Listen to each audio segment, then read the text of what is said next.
This morning we're talking about PTSD, post-traumatic stress disorder, and the severity of the symptoms can change over time, and so it becomes important to recognize PTSD early warning signs that could be an indication your symptoms are getting worse.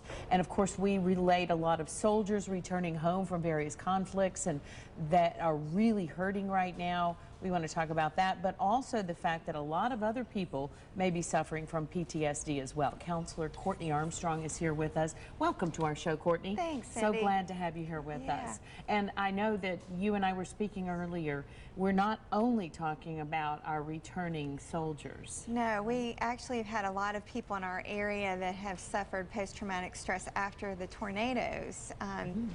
In 2011 in April. A lot of people though didn't really show symptoms until this past April when some of the anniversaries. Our nervous system encodes sensory information during a traumatic event. So if the weather, time of year, certain sounds, certain visual cues show up again, the body will react as if the event's happening again. And of course, I'm sure it wasn't helpful, the reports that were on television, reminding everyone about the anniversary. Of course, it was of interest.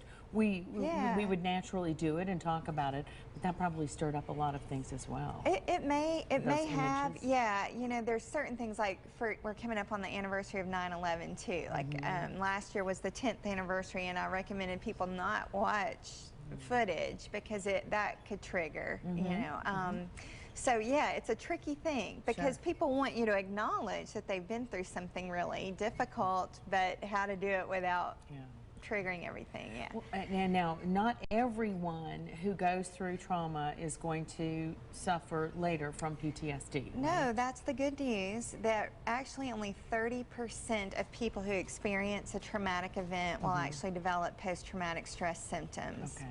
And those 30% may not show up right away, like you said, it could be a year later. What are some of the symptoms that family members and the people themselves should look out for? Well, I think the number one is what we call the anxiety, agitation, arousal symptoms. So people will feel keyed up, edgy.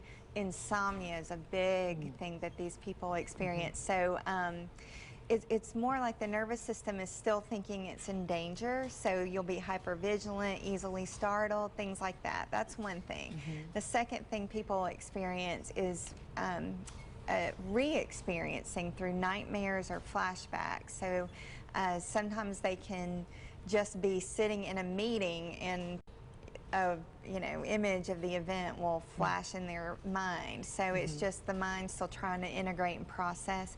The third thing that happens is people will avoid things that remind them of the event because they don't want to get anxious or re-experience the flashbacks. And also because a lot of times there's a lot of guilt or anger and just really painful feelings, and so people will attempt to guard against that.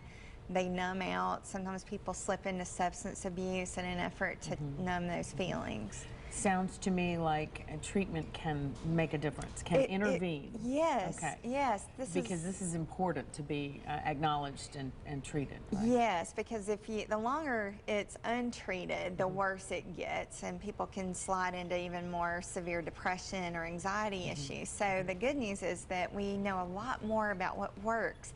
In the past, what we thought was we had to kind of get people to re-experience it until they were desensitized.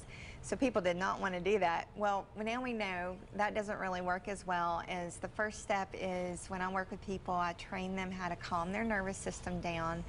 And usually I can get people results in 1 to 3 sessions where they're not having those nightmares. They feel like they can talk about the event. And what we're doing is we're getting the deeper part of your mind that controls your nervous system to realize the event's finished, completed, and it's good you survived and you don't need to be troubled by it anymore.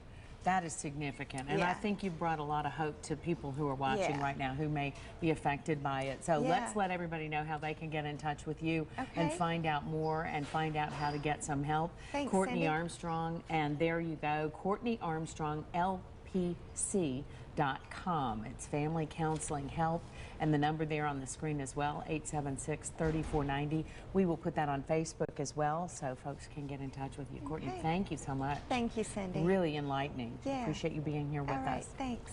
And we're going to have the answer to what is it or who is it up next on 3 Plus U.